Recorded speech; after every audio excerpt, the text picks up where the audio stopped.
Salut les Jones, c'est le papé de savoir-faire maison. Alors avec moi, tu n'auras pas d'effets spéciaux, de musique et c'est pas Hollywood, que du concret.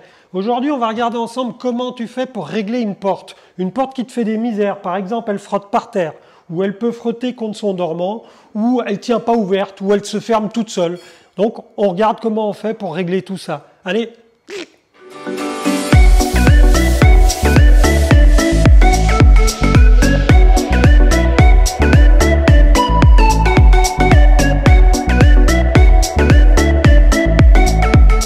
Là, tu vois, on est embêté avec la porte qui frotte, tu vois. Regarde. Donc, on va agir sur les gonds.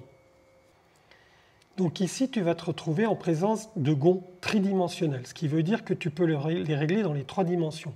Le premier réglage est ici. On ne le voit pas à la caméra, je suis contre le mur, donc je ne peux pas te le montrer. Donc ici, ça va te permettre de faire glisser ta porte de droite à gauche. Si par exemple, tu as ton dormant à gauche qui frotte, il suffit de resserrer ta porte vers la droite et tu échapperas à ton dormant. Le deuxième réglage que l'on va voir, c'est celui-ci. Celui-ci te permet de régler la hauteur de haut en bas. C'est le réglage qui nous intéresse aujourd'hui puisque notre porte frotte. Ici, c'est ton troisième réglage et ce réglage, c'est le réglage de l'aplomb pour faire avancer ou reculer ta porte. Ce réglage te permettra de régler quand tu as une porte qui se ferme toute seule. Dans notre cas présent, on règle la hauteur. Ce qui est important, c'est de régler les 4 gonds de la même façon pour éviter de trop forcer sur un seul gond. Si tu vises d'un demi-tour pour faire monter, tu vises un demi-tour partout. Ok? Allez, on commence à régler.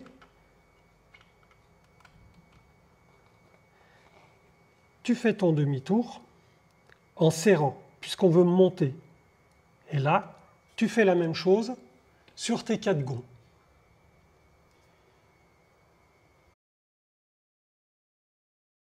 Impeccable.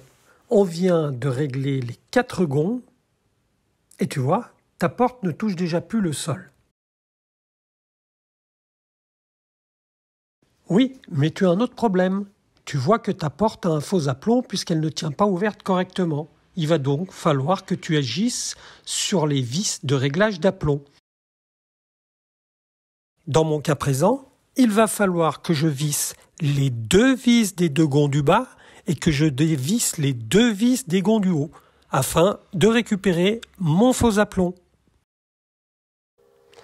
Maintenant qu'on a réglé cette vis d'aplomb, on va regarder si notre porte s'arrête, ou si elle se referme, ou si elle continue à s'ouvrir. Eh ben non, tu vois, l'aplomb est réglé. Et ben tu as fait tes 2 réglages, puisque le troisième réglage, on n'avait pas de problème à ce niveau. J'espère que cette vidéo te sera utile et le papé te dit « Ok, c'est bon, je sors. Salut les Jones !»